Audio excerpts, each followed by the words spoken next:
आप देख रहे हैं विशाल 11। तो चलिए पढ़ते हैं इस कहानी की ओर। इस कहानी का नाम है कुएं की चुड़ैल। बहुत समय पहले की बात है। एक कुएं के अंदर चुड़ैल रहती थी। यह बात उस गांव के लोग कहते थे। उन्हें ऐसा लगता था वह कुआं गांव से कुछ दूरी था। अब उस कुएं का प्रयोग कोई नहीं करता था, क्योंकि शायद अब उसकी ज़रूरत नहीं थी। लेकिन एक दिन की बात है।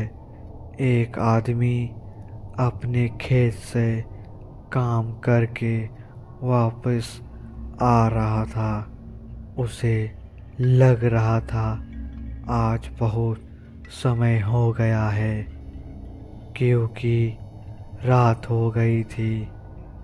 उस दिन उसे खेत में बहुत देर हो गई थी, क्योंकि उसे खेत में पानी देना था, मगर मोटर काम नहीं कर रहा था। इसलिए वह उसे देखने लगता है।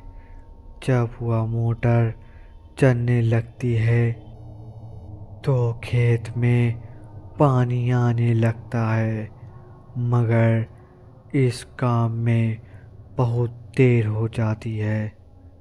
वह कुआं गांव के बाहर ही था।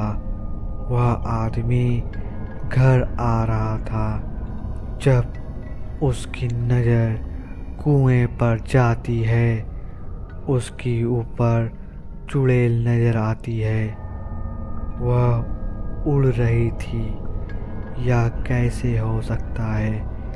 अभी तक कोई भी बात इस कुएं के बारे में नहीं आई थी। उसने आज उस चुड़ैल को देख लिया था। वह बहुत डर जाता है। उसके साथ में कोई नहीं था।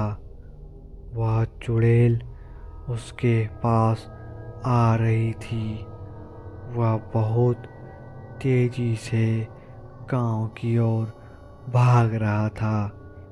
अब उसे समझ आ गया था यह चुड़ैल उसका पीछा भी कर सकती है। वह घर आ गया था। उसके बाद उसने अगले दिन सभी को यह बात बताई थी, मगर कोई नहीं कहता है किसी ने देखा नहीं है। लेकिन अगले दिन एक दूसरा आदमी भी कहता है। अब बात कुछ समझ आ रही थी। वह चुड़ैल थी। गांव के लोगों ने पूजा करवाई थी। उसके बाद उस चुड़ैल को कभी नहीं देखा था। अब उस कुएं के पास कोई नहीं जाता है, क्योंकि कोई नहीं जानता है वह चुड़ैल भी कभी भी आ सकती है। हेलो दोस्तों, अगर आप भी इसी तरह की कहानी सुनना चाहते हैं तो हमारे चैनल को सब्सक्राइब ज़रूर करें।